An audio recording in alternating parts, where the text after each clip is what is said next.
The palace of Zephora floated high above the glowing plains, its crystalline towers shimmering in the pale light of two suns. From a distance it looked like a palace of dreams, but inside, chaos reigned. The queen's chambers were filled with a wailing sound that no one had been able to stop. The baby princess, only a few months old, cried endlessly. She kicked and squirmed, her large bright eyes searching desperately for something no one could offer. The queen, a tall alien with silver blue skin and eyes that shimmered like starlight, paced the floor in worry. Servants and caretakers surrounded the crib, each trying in vain to soothe the child. Holographic toys hovered around her, singing songs and projecting soft lights, but the princess only cried louder. The queen's voice, though calm, carried a sharp edge. "Try again. Surely one of you can calm her. Do you not see she suffers?" The caretakers shook their heads. One older alien whispered, "We have tried everything. She is different. Something in her mind rejects all we know." Others murmured among themselves, fear and frustration in their voices. The baby's crying had become more than a personal problem. It disrupted palace systems, affecting communication networks and even energy flows. The queen's advisors were worried. A child so connected to the palace's systems could become a threat if her distress continued. Outside, a human squad stationed as part of a diplomatic alliance watched the chaos unfold through a viewing window. The humans had been brought to Zephora to assist in security matters, and they were not accustomed to alien royalty behaving in such distress. Among them stood Captain Aaron Hayes. He was tall, with broad shoulders, calm eyes, and a quiet confidence that had earned him respect on many planets. He observed the scene thoughtfully, noting the baby's eyes darting anxiously at anyone who approached. He saw something the aliens did not. She was not angry, not sick. She was searching for a connection, a calm presence she could trust. When the queen requested human assistance, it was partly desperation and partly curiosity. Humans, she had been told, were different. They had an emotional intelligence the advanced systems of Zephora could not replicate. Aaron volunteered immediately, stepping into the room with careful caution. He moved slowly, making himself smaller in her sight, lowering his voice to a soft hum. The caretakers flinched slightly, unsure of what a human could possibly do that their technology could not. Aaron knelt beside the crib. "Hey there," he whispered, his voice low and even. He extended a hand, letting it rest gently near the baby without touching her. The infant blinked, her crying pausing for a fraction of a second. She watched him carefully. Aaron continued to hum softly, matching a rhythm he had learned from calming human infants. Then he picked up a small toy, spinning it slowly in front of her eyes. But unlike the holographic toys, he kept eye contact, his expression calm, warm, and patient. Something remarkable happened.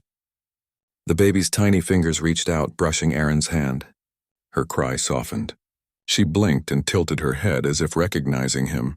A small, almost human-like smile appeared on her lips, and for the first time in hours, silence filled the room.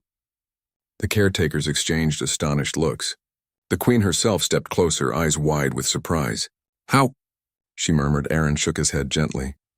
"Sometimes," he said quietly, "it's not what you have. It's how you are. She wants someone steady, someone who does not panic. She can feel it." The queen studied him closely. Humans had always seemed fragile, their technology primitive compared to Zephora.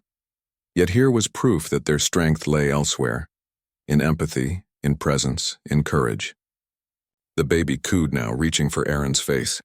He smiled, careful to move slowly, and allowed her to touch his cheek.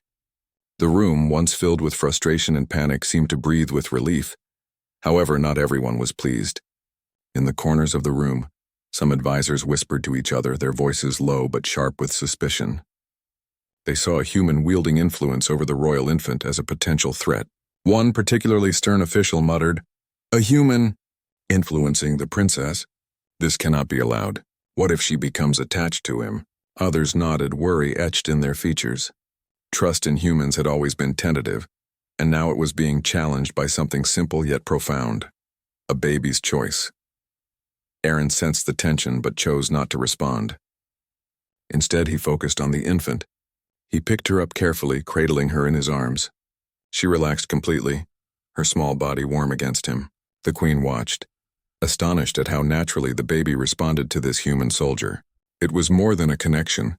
It was a bond forming before their eyes. Outside the palace, alarms began to blare suddenly. The low hum of the palace energy grids shifted, and the walls vibrated faintly.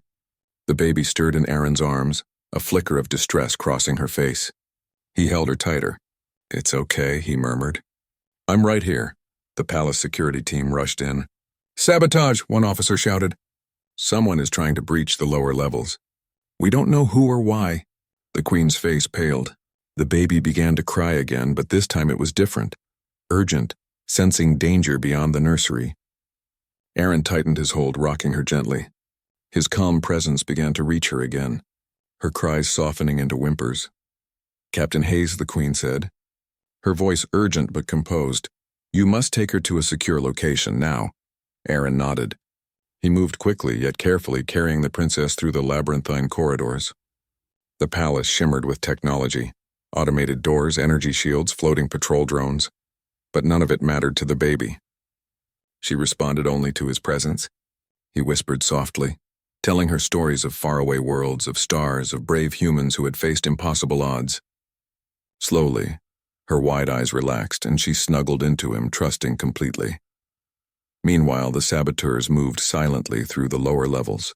Their intentions were unknown, but the palace systems were already showing signs of disruption. Lights flickered, communication grids stuttered, and automated defenses misfired. Aaron, noticing the unusual patterns, realized this was no ordinary attack. Whoever was behind this had studied the palace carefully. He placed the princess in a secure crib in a shielded chamber. She looked at him, reaching out her tiny hand. He smiled, stroking her forehead gently. "I'll be right outside," he promised. The queen, watching from a safe distance, felt a mix of relief and admiration. Humans, she thought, were truly remarkable, not because of their technology, but because of their courage and calm hearts. Aaron returned to the corridors, analyzing the situation. Using both human ingenuity and the palace's technology, he coordinated a defense, directing security drones and guards with precision. The saboteurs were skilled, but they underestimated the humans' quick thinking and adaptability. They breached a section of the lower level, only to find themselves confronted by a human soldier who moved with both courage and strategy. Tension filled the palace as alarms blared and lights flashed. The baby's cries echoed faintly from the secure chamber, a reminder of what was at stake. Each time Aaron passed by, she calmed slightly at the sight of him, a silent bond giving him strength. He realized then that humans had something the aliens did not: the ability to inspire trust, even in beings far different from themselves. Hours passed in this delicate balance of chaos and control. The saboteurs pressed their attack, but Aaron's calm leadership and quick decisions kept the palace defenses in order. Finally, the attackers retreated, confused and overwhelmed by strategies they had not anticipated. The palace sighed in collective relief. Aaron returned to the princess, who now smiled up at him with bright, trusting eyes. The queen approached, her expression softened. "Captain Hayes," she said, "you have done what none of us could. You have calmed my child and you have saved our palace. I do not know how to thank you." Aaron shrugged, a small smile on his face. "It was easy," he said simply. "Sometimes all a child or a palace needs is someone steady to stand beside them." The queen looked at him thoughtfully. She realized that humans were not like the aliens of Zephora. They were brave, adaptable, and above all empathetic. And here, in this moment, one human had made a difference no technology could replicate. The princess reached out, her tiny hand grasping Aaron's finger. It was a simple gesture, but it spoke volumes. The queen understood. A bond had formed, one that would shape the future in ways they could not yet imagine. And as the sun set over Zephora, casting a golden glow over the palace towers, Aaron Hayes held the alien princess close, knowing that this was only the beginning of an extraordinary journey. The palace of Zephora was quiet for only a moment. Outside, the attackers were regrouping and the tension inside grew heavier. Captain Aaron Hayes had returned the princess to her secure chamber, but his mind was already racing. He could not afford to be passive. Every system, every corridor, every guard mattered now. The saboteurs were skilled, and the palace itself, though advanced, could not protect itself without someone who could think and act quickly under pressure. He took a deep breath and reviewed the palace maps on his handheld device. The attackers had exploited weak points in the lower levels. targeting energy conduits and communication grids. If they succeeded, the entire city above could face disruption. Aaron moved quickly, directing security drones and guards, coordinating a defense strategy that combined human adaptability with alien technology. Meanwhile, the princess lay quietly in her crib. Though only a few months old, her eyes were wide and observant, and when she saw Aaron through the glass, she smiled faintly, recognizing her protector. It was an instinctive bond, one that gave Aaron a sense of calm and determination. He realized then why humans had always survived against overwhelming odds: the courage to act, the patience to endure, and the empathy to connect even in the most critical moments. The saboteurs advanced through the lower corridors, but Aaron's human intuition allowed him to anticipate their moves. He positioned guards strategically and rerouted energy fields to block potential entry points. When the attackers reached a junction expecting an easy passage, they found themselves trapped between human ingenuity and alien defense systems working in tandem. Aaron had adapted the alien technology to human tactics, a combination no one had expected. Hours passed, and the tension inside the palace grew. Alarms echoed through the halls, lights flickered, and the sounds of conflict reverberated from below. Yet each time Aaron returned briefly to the princess's chamber, her calm presence reminded him of what was truly at stake. He whispered softly to her, telling her stories of bravery, of worlds humans had explored, and of the courage it took to stand for what is right. The baby cooed and reached for his hand, a small gesture that reinforced his resolve. The attackers, frustrated and confused by the resistance, began to panic. They had expected the palace to crumble under the first strike, but the humans had proven adaptable, resourceful, and fearless. Aaron used this moment to lead a counterattack. He moved through the corridors with precision, using a combination of human agility and quick thinking to disable the saboteurs' equipment and block their routes. Each step was careful, measured, yet decisive. Finally, the saboteurs were cornered. The remaining attackers surrendered or fled into the lower tunnels, leaving the palace secure once more. Aaron surveyed the damage, checking the energy conduits, the communication grids, and the palace defenses.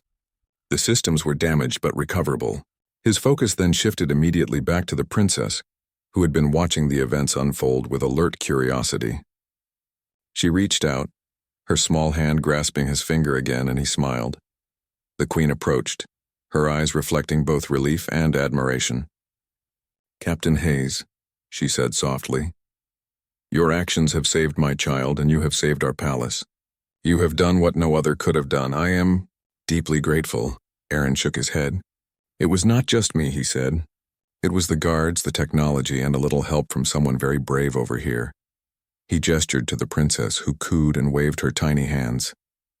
The queen's lips curved into a gentle smile. She studied him closely, realizing that humans were unlike any other species Zephora had known. Their strength was not in technology, not in raw power, but in courage, quick thinking, and the ability to connect with others, even across species. Aaron's calm presence and bravery had not only protected the palace, but had demonstrated why humans were considered exceptional allies. In the days that followed, the palace recovered from the sabotage attempt. Repairs were made, security systems strengthened, and the princess was once again calm and content, largely due to Aaron's continued presence. The queen requested that he stay near the royal family to provide guidance and protection, not just as a soldier but as someone the princess trusted. Aaron agreed, humbled but determined. He understood the importance of trust, of steady hands and a calm heart. Each day he would spend time with the princess, playing quietly, telling her stories and keeping her safe. In doing so, he forged a bond that transcended species, demonstrating the unique human qualities of empathy and courage. The palace officials who had doubted him before now looked on with new respect. Even those who had feared the influence of a human on the royal infant could see the truth.